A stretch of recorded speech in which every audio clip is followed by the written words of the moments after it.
A gente está no mês de dezembro e com eles a gente está relembrando a história do Natal. E a gente está numa série aqui na nossa igreja falando sobre os encontros. Encontros que Jesus teve enquanto Deus encarnado. Semana passada Israel falou um pouquinho sobre quando a luz se encontra com as trevas. E hoje eu queria falar sobre um outro encontro. O encontro do bebê Jesus com a humanidade. No Natal, geralmente, quando a gente não está falando do bom velhinho, quando a gente não está levando nossos filhos para tirar foto com o bom velhinho, quando a gente não conta aquela mentira que é o bom velhinho que dá o presente, a gente lembra de contar a história do menino Jesus. E quando a gente conta a história do menino Jesus, que veio ao mundo, a gente relembra essa história. E eu queria saber de vocês lembram quais são os personagens principais dessa história do Natal, tirando Jesus, que ele é o principal dos principais, ninguém vai discutir isso. Mas quais são os personagens principais da história do Natal? Vocês podem me lembrar? Maria, quem mais? Oi? José, quem mais? Os reis magos, quem mais? Pastores, os anjos, a estrela. Muito bem. Geralmente quando a gente conta a história do Natal, a gente dá uma ênfase muito grande à Virgem Maria, que era virgem, ficou grávida pelo Espírito Santo, teve toda uma questão ali para se preparar para o nascimento de Jesus. A gente enfatiza os anjos aparecendo aos pastores e anunciando a eles as boas novas do nascimento de Jesus. A gente gosta de enfatizar os 3 reis magos que vão seguindo a estrela até encontrar Jesus e ali dão a ele 3 presentes, ouro, incenso e mirra.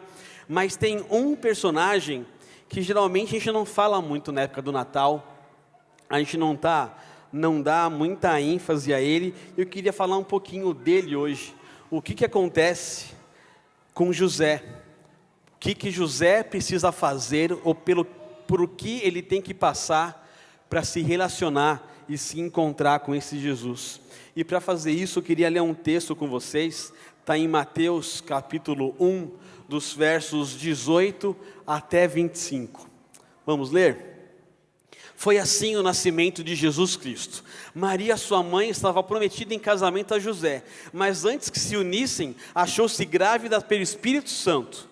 Por ser José, seu marido, um homem justo, e não querendo expô-la à desonra pública, pretendia anular o casamento secretamente. Mas depois de ter pensado nisso, apareceu-lhe um anjo do Senhor em sonho e disse: José, filho de Davi, não tema receber Maria como sua esposa, pois o que nela foi gerado procede do Espírito Santo.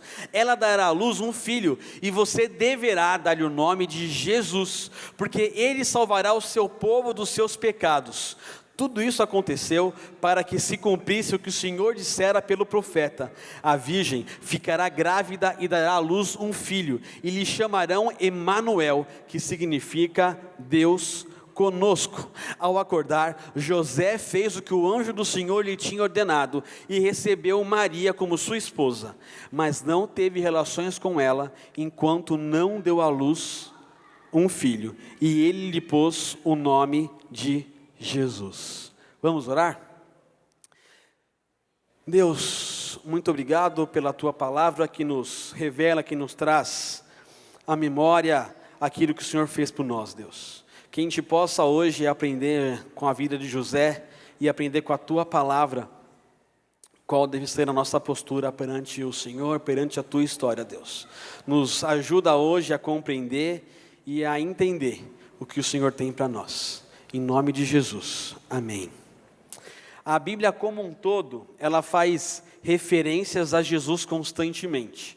Ao longo de todo o Velho Testamento, a gente tem profecias. Ao longo do Novo Testamento, as pessoas que conhecem Jesus vão se relacionando com Ele. E como qualquer um que se relaciona com alguém, às vezes a gente fica tão íntimo, ou tem uma impressão daquela pessoa. Eu gosto de falar para as crianças que a gente põe apelidos. A Bíblia dá alguns apelidos para Jesus. Antes de eu falar dos apelidos que a Bíblia dá para Jesus, você já percebe que quando a gente anda muito com alguém, a gente acaba pegando uma característica dessa pessoa e ela vira apelido. Eu lembro que eu tinha um amigo chamado Cabeção, né? A gente cantava para ele assim: cabeça, ombro, joelho e pé. Tamanha cabeça que ele tinha, né? Eu tinha um amigo chamado Batata, porque ele tinha uma batata da perna enorme, né? Você deve ter seus amigos que de tanto você andar com eles, acabou vendo alguma característica, essa característica que virou apelido. O meu apelido no ensino médio, não sei porquê, era Bruno Estressado. E eu não entendo porquê, porque eu sempre fui muito calmo, muito tranquilo, nunca briguei com ninguém, não é? Nunca estourei, mas eu tinha esse apelido.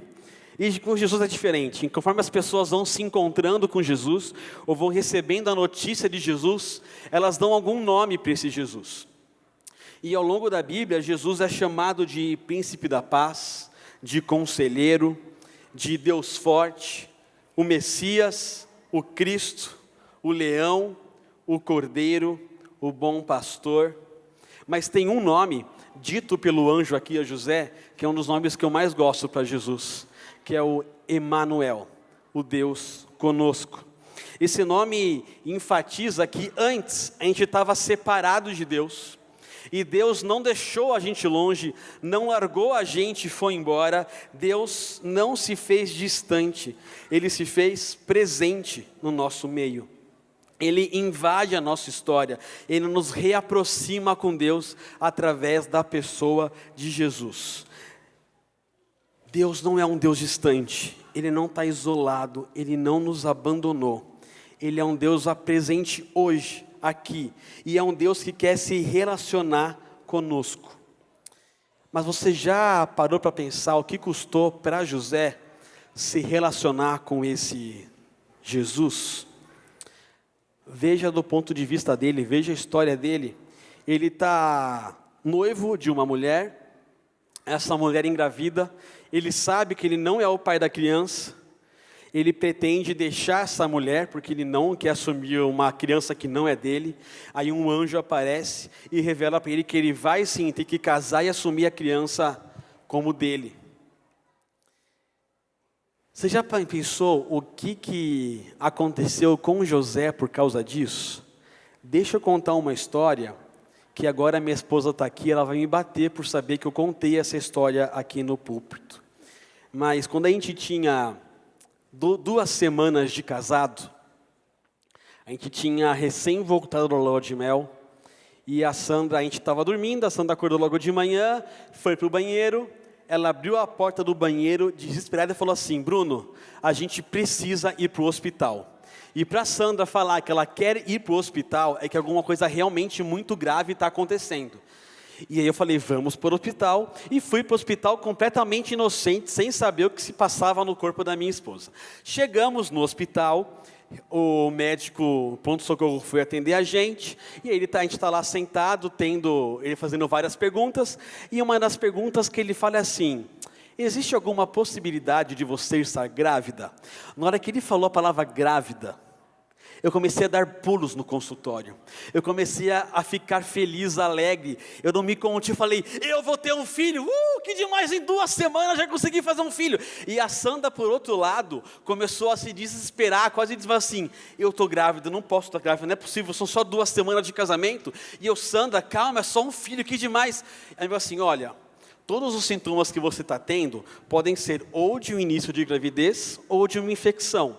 Então vamos fazer os exames, colher sua urina, colher o seu sangue, para a gente descobrir o que está acontecendo com você. Só que o resultado do exame demorou mais ou menos 4 horas para ficar pronto. Nessas 4 horas, enquanto a gente esperava pelo resultado do exame, a gente saiu do hospital, foi almoçar e voltar. Eu só andava assim: Sandra, qual vai ser o nome do nosso filho? E a Sandra: é só uma infecção.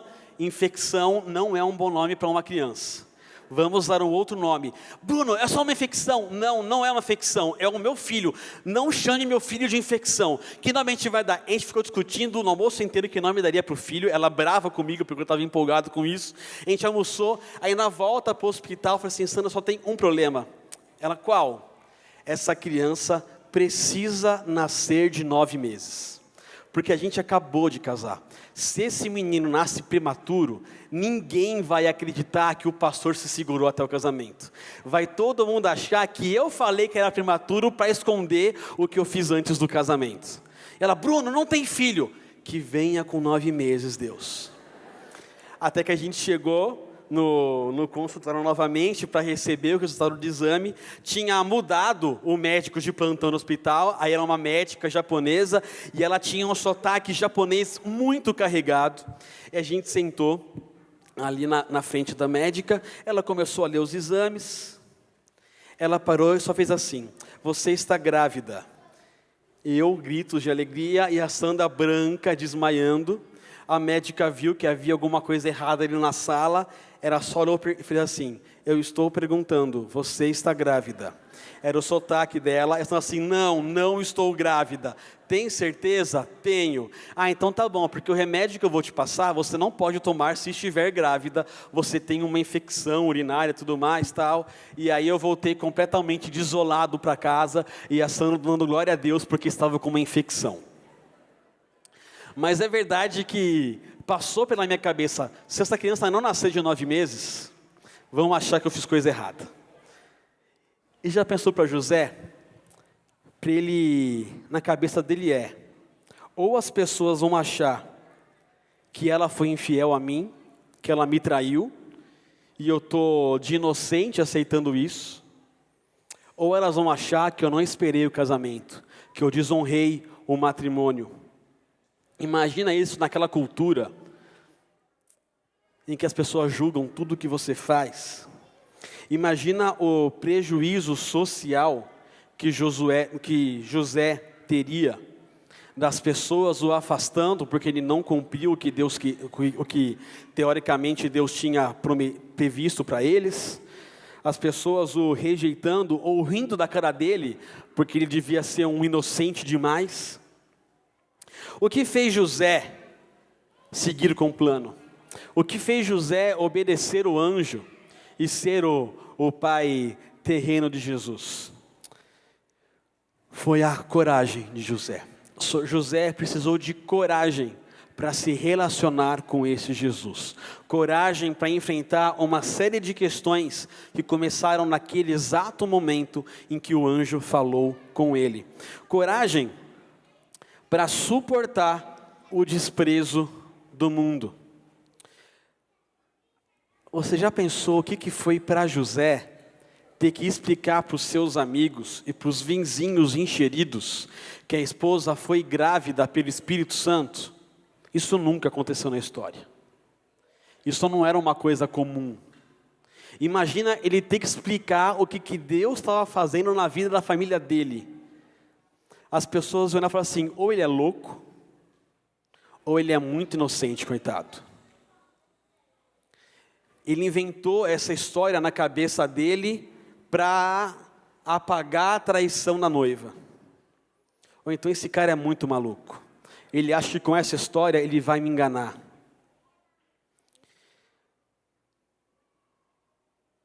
José tinha que ter coragem para se despir de toda a sua reputação, para estar com esse Jesus. E é um fato isso, para quem quer se relacionar com Jesus.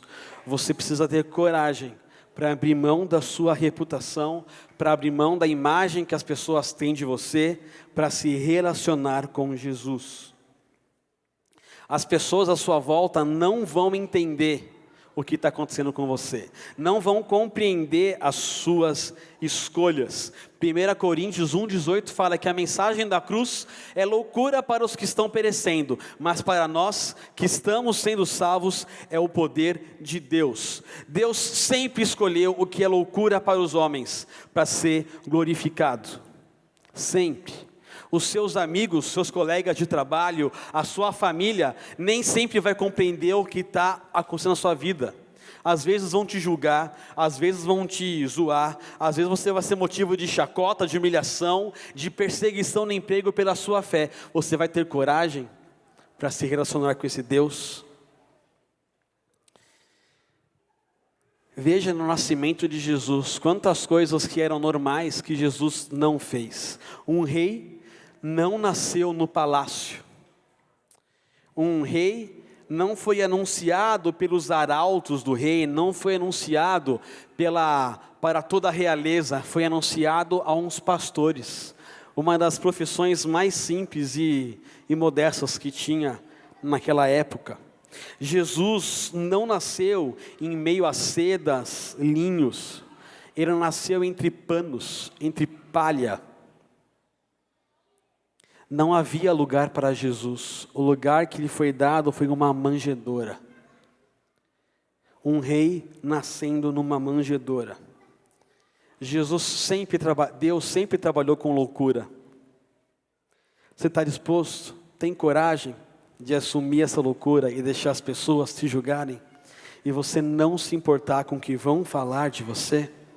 Faz uma comparação rápida entre o nascimento de Jesus e entre o nascimento dos príncipes da Inglaterra, em que as pessoas ficam detalhando as roupas que eles estavam, o lugar, os fotógrafos todos tentando tirar foto desse príncipe. E olha Jesus, nascendo num lugar simples, humilde.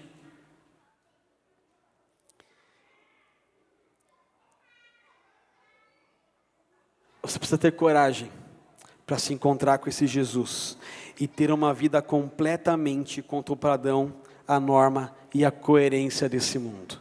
José teve coragem de se despir da sua reputação, da sua imagem, para estar com esse Jesus.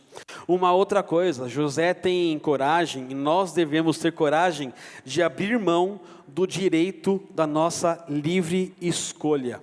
Quando o anjo avisa para José, José, você vai dar o nome de Jesus para o seu filho. Sabe o que isso estava dizendo para José?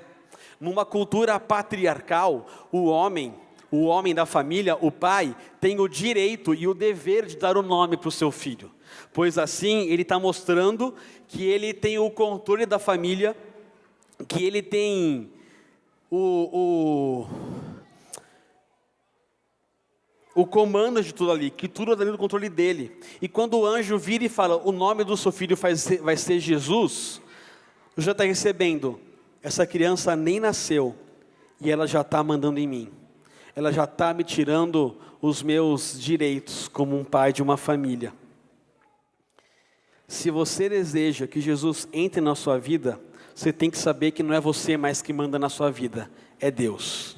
É Ele que controla a sua vida, e não mais você. Não existe como você controlar Jesus, não existe como você ter Jesus em sua vida e não aceitar as condições dele. Ou Ele manda, ou Ele não manda. Simples assim.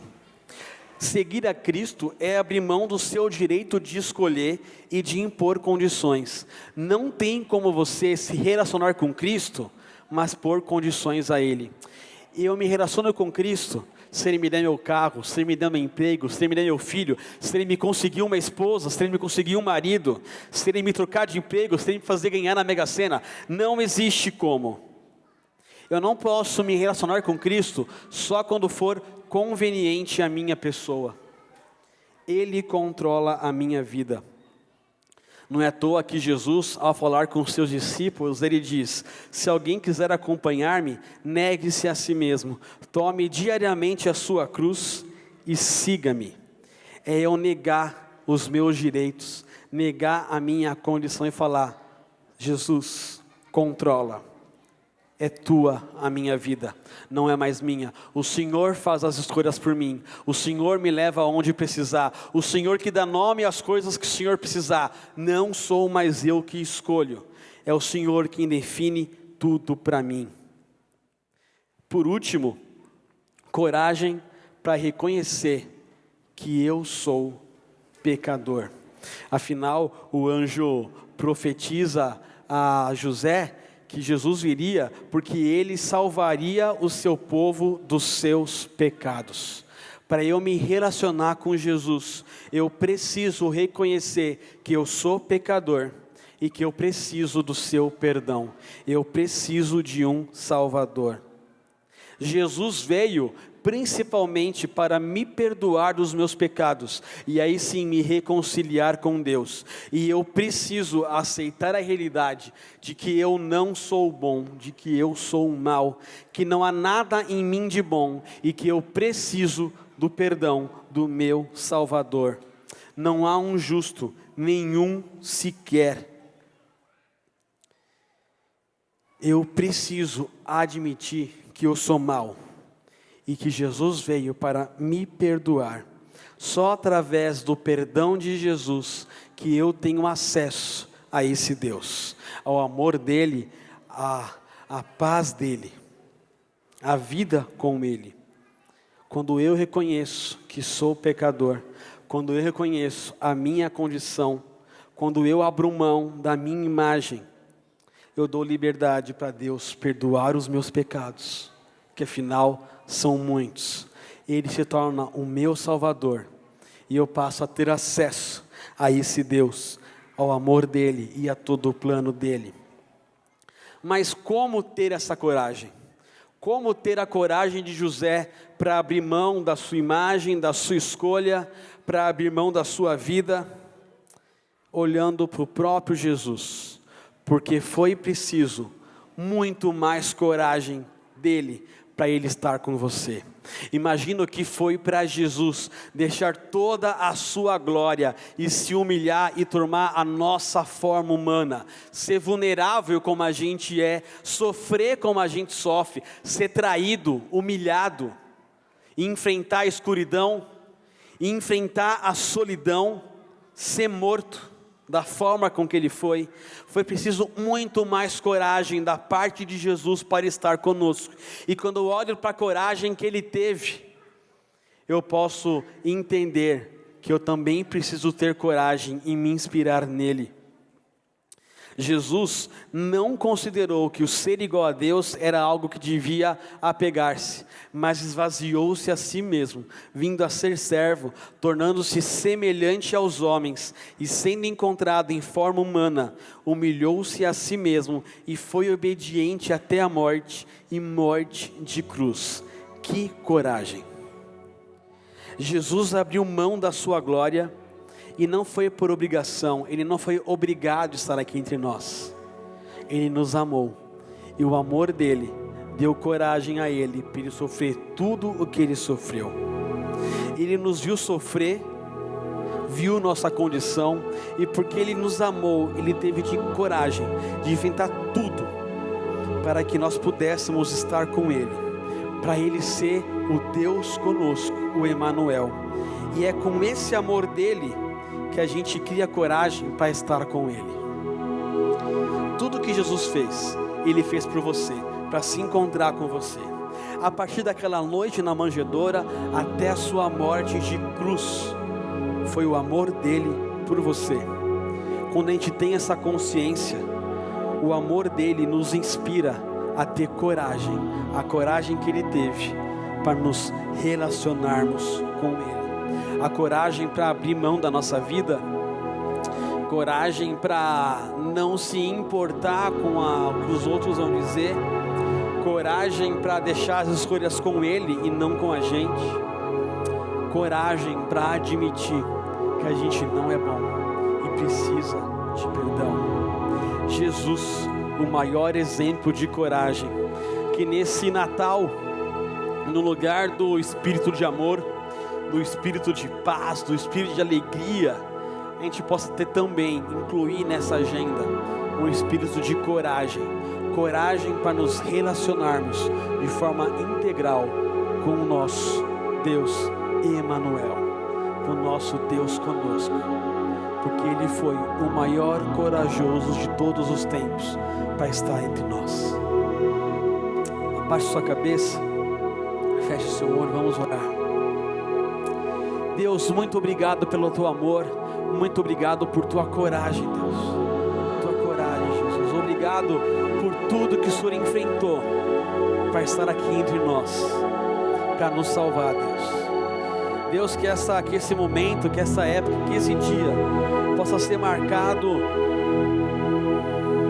por a nossa coragem também, e nos posicionarmos diante das pessoas, nossa coragem de reconhecer a nossa falha, de pedirmos perdão, Deus, a nossa coragem de entregarmos tudo para o Senhor e deixarmos com o Senhor o controle da nossa vida, Deus. Senhor, esteja conosco, nos ajude nesse processo, Deus, nos continue inspirando a ter coragem a cada dia, Deus, e a recebermos o Teu amor, recebemos o Teu perdão, que nos inspiram e nos motivam a cada dia mais estarmos com o Senhor. Em nome de Jesus, amém.